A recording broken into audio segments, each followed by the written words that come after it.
Be the guide and not the hero.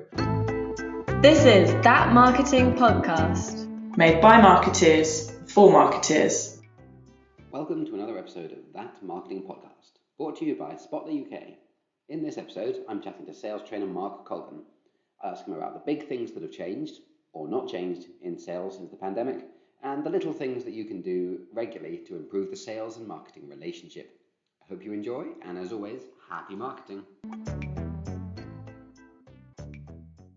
Mark, thank you very much for joining the podcast today. Hey Richard, really excited to be here. So we're going to talk, this is That Marketing Podcast, and we talk to a lot of marketers, but this time I thought it'd be an interesting thing to flip the script and get a sales perspective on a lot of the stuff we talk about. And the first thing that I'm interested in is how sales has changed in the last 12 months, because we hear so many think pieces about how everything's different and it's a new normal. But because I've been in marketing throughout that, I don't have a sense of how that's kind of changed for salespeople. Yeah, so quite a lot to unpack there. And really, if you cast your memory back to February 2020, people are planning their Q2s and all of their activity, and everything completely changed. And really, the companies that are affected the most were those that weren't set up for remote selling. As well as those companies that relied heavily on industry events and putting on workshops and in-person events as part of their demand generation strategy. So really, when it came to crunch time in March, a lot of companies had to adjust. And I personally feel quite sorry for new sales development reps who are first sales job, first proper corporate job maybe, who had to go and onboard from home because it's so challenging. It's a challenging enough role as it is, and then not to have the peer support and learning from other people around you and learning through osmosis is really challenging. Absolutely, yeah. The thing that I found, I worked a couple of sales jobs before I jumped across into marketing. My first one was in a call center, so huge kind of energy in the room. Mm-hmm. And the second one was a tiny little franchise where I was the only one doing anything outbound at all. Yeah. And actually, weirdly, having silence around you makes it so much harder to do calls. I kind of fed off the energy, and I imagine that's true for a lot of salespeople. It really is, and it's the reason I can't work in co-working spaces at the moment, because I'm so loud. My voice and my energy that I bring to the phones is from my experience in sales, and I know I get some really funny looks when I'm working from a co-working space. I imagine it must be interesting to receive sales calls in an office as well, to have that kind of energy directed at you when you're in a quiet space. We really need to do is get a typical buyer on the podcast as well and see how they found sales pitches differing.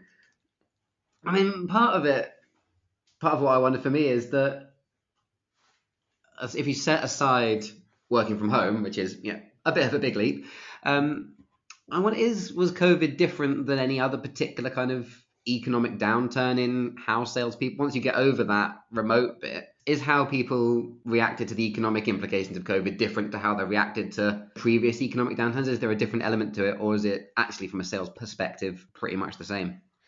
Yeah, that's a really interesting question, and I haven't been asked to kind of compare those before. So I'll give you my live thoughts as I'm making them up. Great. I think this time round it was uncertainty. So whatever the economic recessions in the past were and COVID, uncertainty was the common theme. But there was almost like this was completely new. So I believe that there was even more uncertainty. So when you have recessions, they're typically cyclical. So we go into a recession and then we come out of a recession. Whereas at the beginning, and if we remember last year, no one knew when the new normal was. And I think some people said getting back to the new normal too soon because things changed again as second waves came in and vaccines were rolled out. So yeah, I think you could probably compare the feeling to a recession, but I probably think COVID was worse for people, especially salespeople, those that needed that and relied on that face-to-face interaction, because it changed the whole process for them. Actually, do you have a sense of what kind of percentage of salespeople as a whole found that change difficult? Because all the sales roles I've ever been in were certainly phone and email driven. Actually, both my sales roles, I didn't get any face-to-face time. I think the first one was a call center, so that was all done on the phone. Mm-hmm, mm-hmm. And then the second one was essentially a kind of BDR roles, I was setting up meetings for the franchise owner, but I didn't really Sure. have any face-to-face involvement in that. So I don't think my experience would have been that different. Is it Yeah, pretty common for salespeople to need, or was it common for salespeople to still rely on that face-to-face? it certainly is. So when you're looking at longer term sales or long term partnerships, as well as much larger deal sizes, if people are signing checks for $100,000 a month, they're going to want to look you in the eye, shake your hand, and go for dinner with you, maybe. Yeah, So I used to work in recruitment, and there's two sides to recruitment. There's one, interviewing candidates and preparing their CVs. The other side is the sales element of going out and finding people who are hiring. When you're dealing with people as in what something as important as people, they really need to trust you and they really need to know that you understand their requirements, and actually going to their office, seeing the office. So when I'm speaking to a candidate, I can describe the office and simple things like how to get from the train station to the office and things yeah. like that. So recruitment is one, from talking from my own experience, where face-to-face selling or face-to-face engagements have happened. But for me personally, the last 2.5 years, I've been selling remotely and not meeting face to face. The other part of what you've done quite a bit of sales training as well. I mean, that's part major string to the bow. How's that different? Is delivering training remotely in preparation for remote selling? Does that work, or is it actually more complicated than that?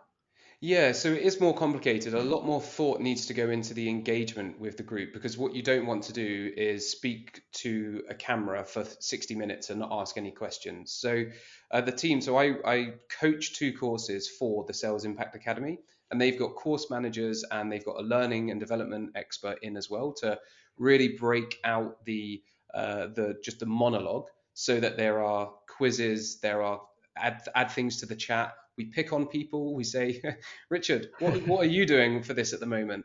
And lots of different types of interactions. In fact, I'm not actually talking about remote selling. I'm not training people how to be better at remote selling, but we do cover how to prospect remotely. So there is some hints to being able to do this in a remote environment.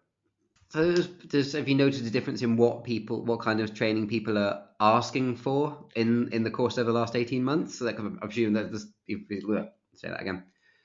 Can imagine that, as you said, remote selling and remote onboard, especially a new sales training, remote onboarding is going to be a particular challenge. How are salespeople kind of feeling about it?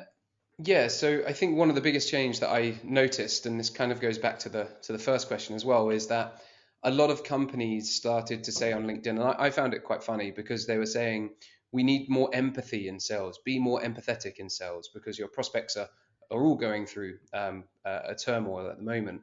And I was reading those blogs and I was thinking, well, what have they been doing up until now with not having empathy in their sales process?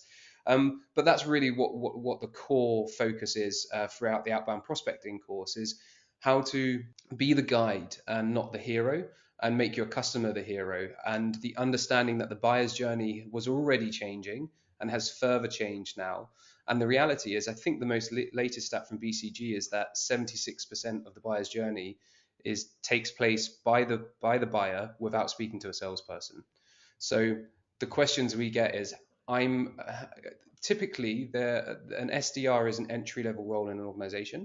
So they're like, I'm not senior, I'm young sometimes. I don't know much about the product that I'm trying to sell, and I don't know much about the industry. So help. But getting to know your buyers, understanding their challenges and problems, and positioning yourself as the guide, not the hero, is really what we focus on, and that's what leads to the success. I'm glad to hear that, because when obviously Spotler is a marketing automation platform, that's very much how we pitch things, that you can drip feed prospects the information that they're interested in, because they will pick up the phone, they'll get on an email or live chat to your salespeople when they want to. You can't drag them No. any further down the funnel. And kind of supposed to kind of follow up on that thought. I'd like to know, from a sales perspective, what sales and marketing can do to work more closely together. That sort of synergy between those two teams, to use a horrendous Mhm. buzzword, it's something that a lot of teams chase, but very few seem to be able to get right. Yeah, I think, as it always comes down to, like any issues or strained relationships come down to, is communication. And I see a huge lacking of feedback going from sales to marketing or marketing to sales. There might be negative feedback being thrown out in Slack, but not always the positive praises as when things do go right as well. So really implementing a shared agreement on what the targets are, why, if this is not a qualified prospect, why, or if this is not a qualified lead, why is it not a qualified lead, and share that information back and understand that that can change. Understand that as you grow and scale up as a business, you will have different buyers, different use cases, and it will constantly be evolving. But really, for me, it comes down to just lack of communication. Yeah, I think that's probably a fair. So I think there's a common thing where marketing sort of fling bucket loads of leads to sales and say these guys are good, Mhm. and then as a department, as a group, we don't then go back and say, oh, how was this? Was they any good? Listen to sales to come back and actually ask for that information. That's probably very, very Yeah, true. I think just to add to that as well, the focus on revenue. Like I have never been the marketer to focus on leads. I've always focused on close one business. What impact did my marketing have on these deals that we're closing? Now, if you're selling to mid-market or enterprise, you've got a lot less volume usually to deal with, so you can do that analysis.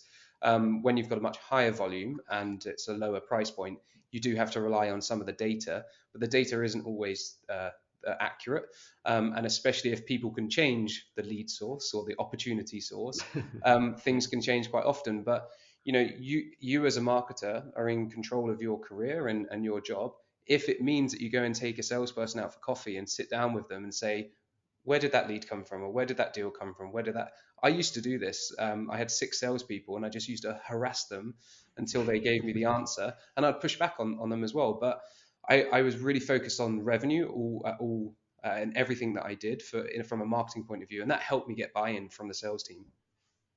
Yeah, I suppose attribution is one of the things that throughout my 4 or 5 years as a marketer, I found that is probably the thing that you struggle with the most, because people pop up in all sorts of places. Like the story that I always tell is one from my previous company. We had a marketing, they were telecoms provide or middleman, sort of advising selling the big networks to smaller companies, and they had a technical director of one of these companies, and he came to their annual conference 4 years in a row. Each year, didn't speak to anyone, didn't leave a card, wouldn't engage with sales at any point. And then the 5th year, he turned up on the first day, went straight to our commercial director and said, "You guys have really impressed me over the last 4 years. I want to become a customer." Hmm. Like, how you would have attributed that as a marketer? You would have certainly seen us spending the ticket price on him for 4 years, and we said, "Oh, nothing's happening," and then boom, Yeah. suddenly it comes out of nowhere. And to speak to like marketing automation attribution, it can help you attribute some of the buyer's journey, but 76% of it happens without them even looking at even speaking to a salesperson. And when you think about all of the communities that exist, all of the third-party review sites that exist as well, they may not even be looking at a blog post. And so you're churning out 8 blog posts a month, but really people are talking about you in a Slack community, and they've heard your CEO on a podcast, and they've asked a friend, and a friend says they use that tool. You can't attribute it, but it works. So I don't know what the answer is for attribution, but I'd say keep 10% of your budget for some wild card ideas and just do what you think would be right and do what you think would be valuable to your customers. Is there a role for that kind of thing in the sales process? Like if you're a salesperson, and I don't know exactly what point you'd add this in. That might be that's probably part of the question. Is there a point where a salesperson can say, "Oh, how did you come across us?" They can. I mean, sure, that's the easy way of attribution. Yeah. Just say what was. I'll just ask them what the touch point was, rather than trying to bury your head in the data. Yeah, and as a salesperson, you can make a little bit of a joke of it and just say, look, my marketing team is going to kill me if I don't ask. Where did you hear? Can you let me know where you heard about us? And then if they say SEO, you can say, oh, it's good to know they're doing a good job. And just build that rapport and have that conversation. So yes, you can, but a lot of people will still say, oh, I can't remember, or Google. But then you write down Google, and then you're like, oh crap, I didn't ask them what they actually searched on Google to get to my website. So it's not an exact science, but it can help you get a picture of attribution. Yeah, that's probably all you need. You probably just need an impression of enough of an idea. If there's one thing that comes up more often than not, even if that's only 15% of your leads or prospects you're getting an answer from, then at least it's a guide. Cool, that's been a really interesting. I mean, the thing I want to finish up on is trends coming up down. I know we've kind of touched on the fact it's been very difficult to predict between second waves and deltas and vaccine rollouts and various other things. But do you think you can put your finger on a particular trend that's going to affect salespeople in the next, say, 12 months that we need to be thinking about now and can get on top of? That's a really, really good question. One thing that's not going away and will become even more important is just to really understand who your ideal customers are and who those buyer personas that you sell to are. And once you get good at that, you can do that for any company. And I think by really understanding what their challenges and their pain points, you can kind of multiply what you understand with the uncertainty of COVID. So whatever comes up, you can still say, but you still have to achieve these targets, or you still need to run this particular program. But only when you understand their challenges and pain points can you really create empathetic and really good, relevant copy and messaging, which really sits at the core foundation of any outbound sales process. Is that messaging? Is it relevant? So relevancy is going to become more important as well. Great. Okay, that sounds like a nice little sales marketing crossover that both are going to be doing content. So I think that's a really good point to wrap up on. Thank you so much for sharing your view from sales to our what is a predominantly marketing audience. Hopefully it can inspire people to buy more copies for their sales team, chat with them more, and have a better process for attribution understanding the teams going forward. So thank you very much. No worries. Thank you. It's been a pleasure. All right. Bye for now then. See ya.